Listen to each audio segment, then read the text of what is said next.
Good morning, good evening, and good afternoon. Welcome back. Today, in preparation for my Pictomancer Advanced Guide, I have for you a round of the solo experience. Running the Picto in what I believe is their best map, Secure. The Picto is still one amazing role, which I do believe suffers from the new faster-paced combat style. If you have any Pictomancer advice before my Advanced Guide, be sure to let me know. Enjoy today's video and let's jump right into it.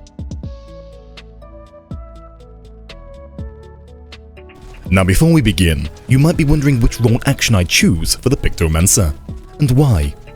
While both Comet and Phantom Dart are valid picks, I personally went for Rust. The Pictomancer has a lot of setup and long cast times, meaning if you choose Comet, most times it's either you cast Comet, or use your own actions. You never really get the chance to use both. Phantom Dart is nice, however being primarily AoE damage with long animation times, on actions such as Comet in Black, you don't really have the combat pace to fully utilize it. Hence why I chose Rust. Rust will hit your target and all within a 5-yard radius. This reduces their damage dealt and their healing by 25%, which is amazing backup for engaging players, such as your warriors and dark knights. And in those scenarios where your team would run in and drop an entire alliance instantly, you will still get your battle high contribution. This is very important as of right now, as the 7.2 patch changes have greatly affected the pace of combat. Players can be taken down much faster than ever. So while I think the Picto is in its best stage yet, it does indeed suffer from fast fights. Actions like Comet in Black and Holy in White, while they are stated as instant abilities, they have lengthy animation times. You can fire these onto a full health target, and still end up with no contribution. Going forward in the future updates, I think we will see improved animation times, somewhere along the same treatment as the Ninja got with their Hyosho Ranyu. A very nice addition to the Pictomancer is Smudge's new bonus effect, allowing you to instantly charge a motif. This helps with combat uptime, and allows you to motif dash into another motif. Your palette allows you to switch between instant and cast time spells. In the current state, I have found myself switching to instant far more often. If I can sit to the side and cast combos with Comet, I will keep it on. If I want to be a pest, however, I will switch to instant and go in and out with poke damage. Another trick I like to do is with Motif 2 and 4, as those two unlock 2 instant cast abilities, which can be held until used, or until overwritten by the next one, meaning you can ready Mug of the Ages for the Mass Silence, and cast it right after the third motif. This is the same with the fourth motif. My favourite big combo to use is to use the fourth motif, Fanged Muse, gaining access to Retribution of the Medine. Ready your Palm Muse and your Limit Break. This then allows for a pretty nasty combo. You begin by casting your Limit Break, then drop Palm Muse, increasing damage taken by those hit by a huge 20%, followed instantly into Medine, which is also a straight line stun, working the same way as the White Mage Limit Break, ending with your Limit Break Star Prism. This is a wonderful combo with aggressive teams.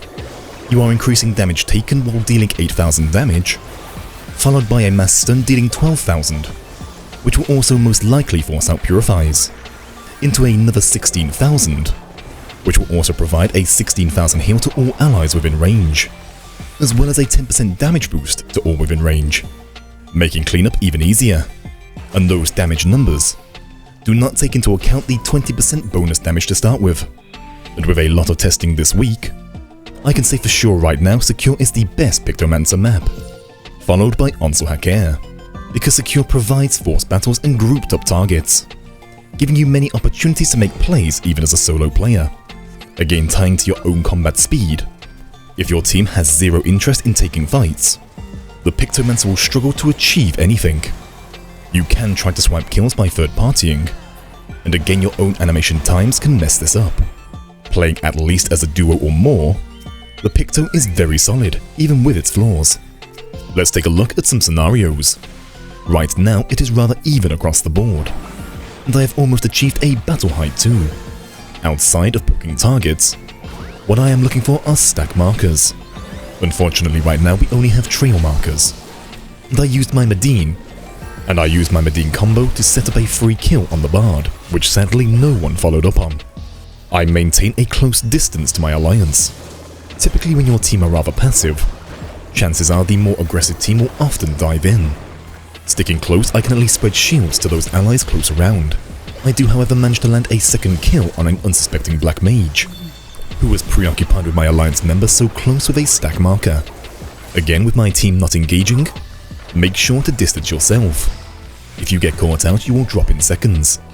And right now we are split between yellow and blue, so I do what I can to help to hold back yellow's advance. And being chosen for a stack marker, I placed myself in the way, as I felt my alliance were about to get run down. And unfortunately for me, a clever paladin was ready with shield smite and stun, trapping me within the AoE, giving me no time to change the dash direction. And taking that chance, I slide off the edge, in what was my only death of this round.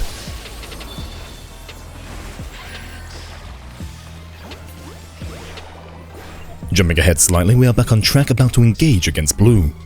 I already know that they play together and as a much bigger team most of the time, so while moving forward, sit further back. Then those who are engaging first, just be ready to follow up. In my case, it was the Medine stun into the limit break, aiming my combo into as many players as possible. The limit break was placed close enough for us ranged rolls.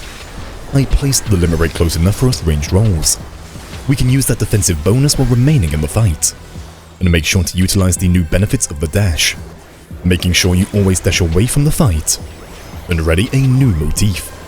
You will notice I am locked in on their Dark Knight, simply because one good pull from him and they win this battle.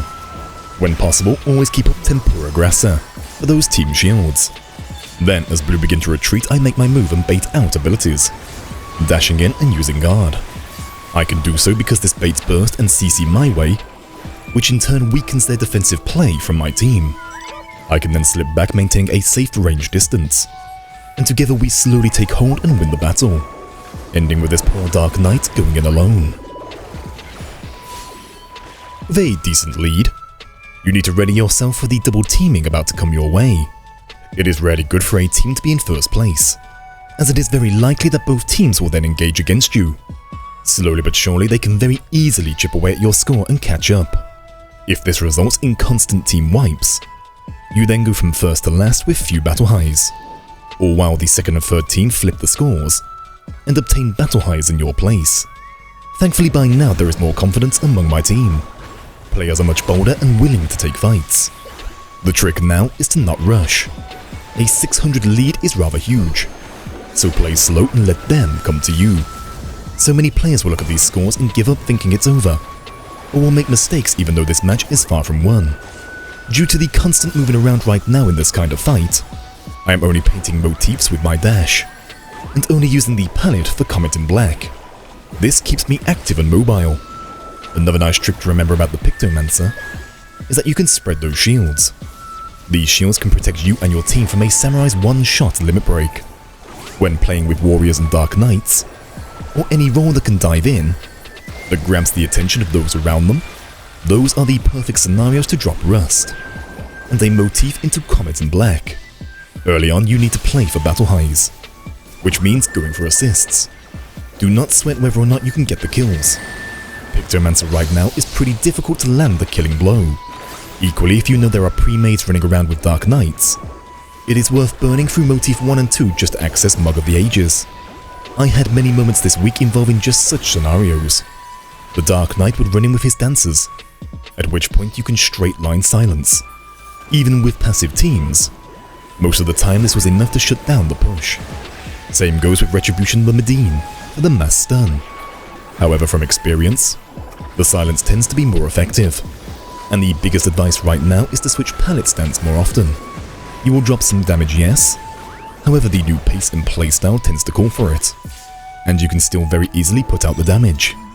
Right now, solo on average I range between 1 to 1.4 million games. With a few friends or simple good drawn out rounds, I am ranging between 1.8 to 2 million. It is just solo kill wise right now, it is very RNG.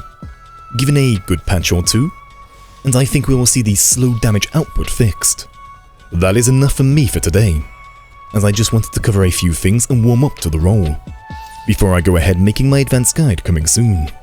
If any of you Pictomancer pros have any advice, be sure to let me know. Enjoy the remainder of this match, give Picto a run for yourselves, and I shall see you all in the next one.